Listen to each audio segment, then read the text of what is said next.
Assalamu alaikum wa rahmatullahi wa barakatuhu. ‘Yan uwa masu albarka, barkanmu da sake saduwa a yau. A yau za mu yi dubi ne zuwa ga wani babban kyauta da manzon Allah sallallahu alaihi wasallam ya bai wa Sayyidina Abubakar, abokinsa, mataimakinsa a rayuwa. Yake cewa, ya Ababakar, idan ka wayi gari ko kai yammaci ko kuma ka zo kwanciya bacci, to ka karanta wannan addu'a domin neman kariya daga sharrin kai da kuma neman kariya daga sharrin shaitan. Bar ku ji yadda addu'an yake.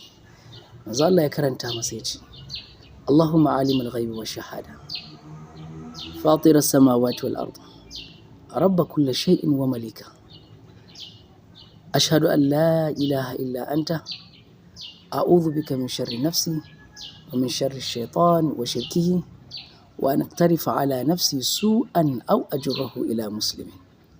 To idan ka samu wannan addu'an, ka gama da duniya bi iznillah. Allah ya samu dace. Assalamu alaikum wa rahmatullahi wa barakatuh.